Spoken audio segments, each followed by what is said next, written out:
इस वीडियो में समास का फास्ट रिवीजन करेंगे। भले ही पहले से आप समास पढ़े हों या नहीं पढ़े हों, लेकिन यह पूरा वीडियो देखने के बाद आप समास का एक भी प्रश्न गलत नहीं कर पाएंगे। चलिए देखते हैं। हिंदी व्याकरण में हम लोग आज समास के टॉपिक को देखने वाले हैं। तो चलिए देखते हैं। सबसे पहले समास का परिभाषा। दो या दो से अधिक पदों से बने नए पद को समास कहते हैं। देखिए, जब दो या दो से अधिक पद मिलता है और नए पद का निर्माण करता है तो उसे क्या कहते हैं? समास कहते हैं। समास के 6 भेद होते हैं। समास के कितने भेद होते हैं? 6 भेद होते हैं। पहला अव्ययीभाव समास, तत्पुरुष समास, कर्मधारय समास, द्वंद्व समास, बहुब्रीहि समास और द्विगु समास। देखिए, इनमें सबसे पहले एग्जाम में बनाने के लिए 6 प्रकार का समास जो पूछता है, इसमें सबसे पहले हम लोग 5 नंबर बहुब्रीहि समास को पढ़ेंगे। चलिए देखते हैं। 5 नंबर में जल्दी बनाने का तरीका देखेंगे कि कैसे एग्जाम में जल्दी बनाएंगे। उसके लिए हम कुछ ट्रिक लाए हैं। तो देखिए, सभी भगवान और राक्षसों का जो नाम होगा ना, वही बहुब्रीहि समास होगा। आपको याद रखना है कि जितना भगवान का नाम होगा और राक्षसों का नाम होगा वो सब बहुब्रीहि समास होगा। इसके अलावा भी कुछ और होता है, लेकिन परीक्षा में ज़्यादातर भगवान और राक्षसों के नाम को ही पूछा जाता है। तो जैसे में हम देखते हैं कि चक्रपाणी। देखिए, चक्रपाणी जो है वो विष्णु जी का नाम है। दीर्घबाहु, दीर्घबाहु भी जो है वो विष्णु जी का नाम है। पीताम्बर, पीताम्बर कृष्ण को कहा जाता है। नीलकंठ शिव को कहा जाता है। गजानन गणेश को कहा जाता है। षडानन कार्तिकेय को कहा जाता है। चलिए, इधर तो हम लोग भगवान के नाम को देख लिए हैं। अब राक्षसों के नाम को देखते हैं। दशानन और दशमुख ये रावण का नाम है। किसका नाम है? रावण का। निशाचर राक्षस का ही नाम है। तो देखिए, हम पहले ही बता दिए हैं कि बहुब्रीहि समास में भगवान और राक्षसों के नाम को आप याद रखेंगे। एग्जाम में इसी से क्वेश्चन आता है, आप बिल्कुल बना लेंगे। इसके अलावा कुछ अन्य दिया हुआ है। जैसे में बहुब्रीहि समास होता है, चंद्रमुखी हो जाएगा, तीव्र बुद्धि हो जाएगा, दुधमुही हो जाएगा, महात्मा हो जाएगा, पतिव्रता हो जाएगा, बारहसिंगा हो जाएगा, इत्यादि अनेक प्रकार के होते हैं। ये कुछ अलग दिए हुए हैं सब। चलिए, ज़्यादातर आपको याद क्या रखना है? सभी भगवान का नाम और राक्षसों के नाम जो इस प्रकार से पूछे जाते हैं। ये जो दिए गए हैं इस प्रकार से पूछे जाते हैं, ये वाला नहीं पूछा। चलिए फिर आगे देखते हैं। 4 नंबर में द्वंद्व समास दिए थे ऊपर। 4 नंबर पहले। अब द्वंद्व समास को हम लोग देखेंगे।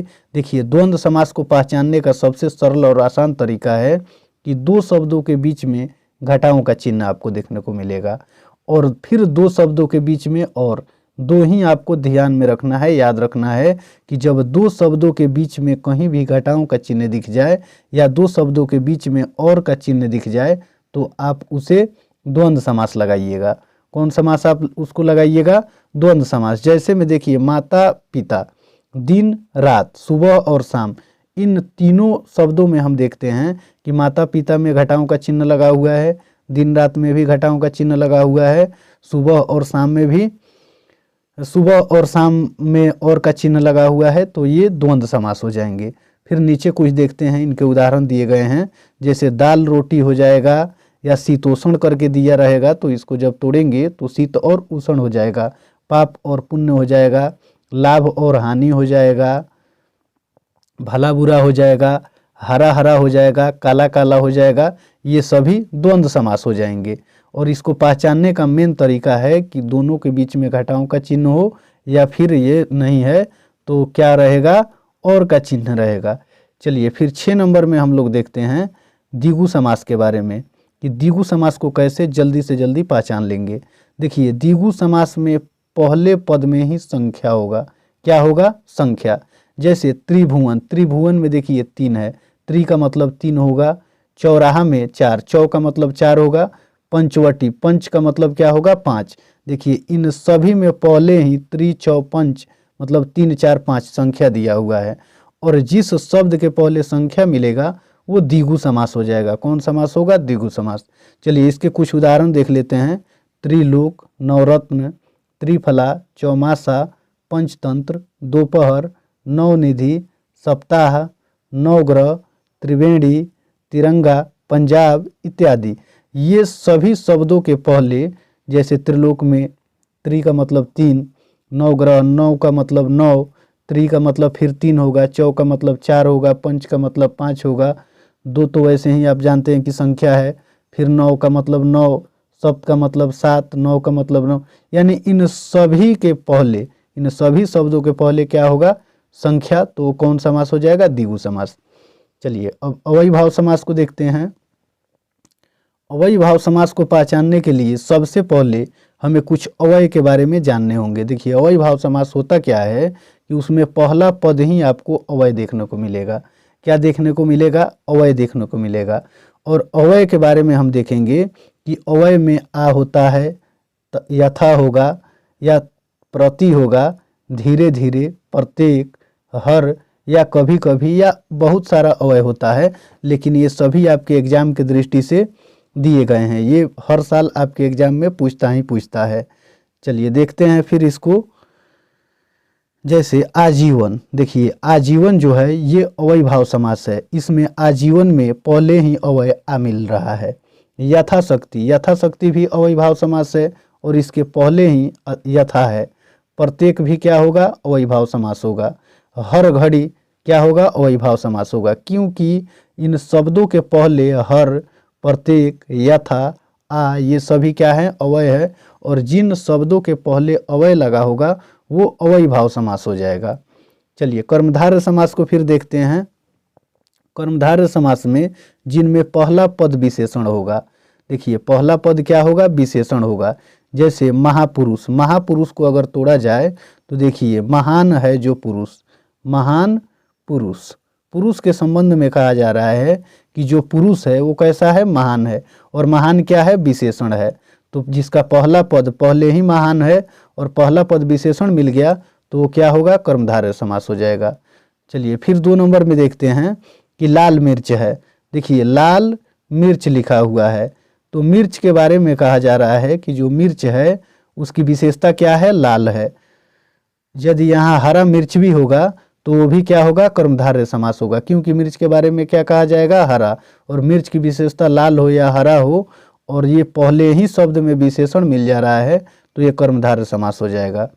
चलिए फिर देखते हैं का पुरुष। का पुरुष का मतलब कायर पुरुष। कौन पुरुष, कायर पुरुष, यानी पुरुष के संबंध में बोला जा रहा है कि जो पुरुष है वो क्या है, कायर है। यानी पुरुष की विशेषता कैसी पता चल रही है, कायरता की विशेषता की पता चल रही है। और ये पहला पद ही विशेषण है तो ये कौन समास हो जाएगा, कर्मधारय समास हो जाएगा। चलिए फिर आगे वाला देखते हैं नीलांबर। नीलांबर का मतलब होता है नीला अंबर। क्या होता है, नीला अंबर, यानी अंबर के संबंध में बोला जा रहा है कि जो अंबर है वो क्या है, नीला है, और नीला विशेषण है। और जब पहला पद ही विशेषण होगा तो ये कौन समास हो जाएगा, कर्मधारय समास हो जाएगा।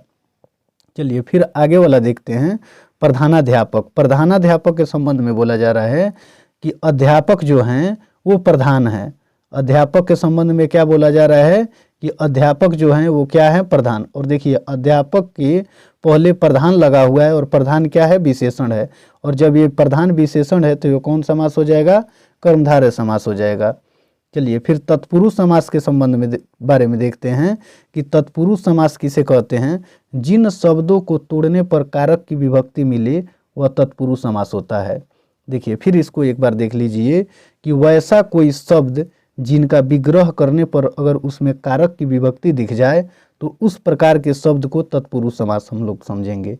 जैसे स्वर्ग प्राप्त, तो स्वर्ग प्राप्त को अगर तोड़ा जाए तो क्या होगा, स्वर्ग को प्राप्त, क्या होगा, स्वर्ग को प्राप्त। और देखिए इसमें को क्या है, कर्म कारक है, क्या है, कर्म कारक है, तो ये कर्म तत्पुरुष हो जाएगा। कौन तत्पुरुष हो जाएगा, कर्म तत्पुरुष हो जाएगा। फिर दूसरा नंबर में है विद्यालय। विद्यालय को अगर तोड़ा जाए तो इसका विग्रह क्या होगा, विद्या के लिए आलय, और के लिए क्या है, कारक की विभक्ति है, तो ये भी क्या हो जाएगा, विद्यालय तत्पुरुष हो जाएगा। राजपुत्र, देखिए राजपुत्र का अगर विग्रह किया जाए तो राजा का पुत्र होगा, इसमें का विभक्ति है, कारक का विभक्ति, ये संबंध तत्पुरुष हो जाएगा। हम उम्मीद करते हैं कि आप बिल्कुल समझ गए होंगे। अगर वीडियो पसंद आए तो चैनल को सब्सक्राइब कीजिए और अपने दोस्तों को शेयर कीजिए।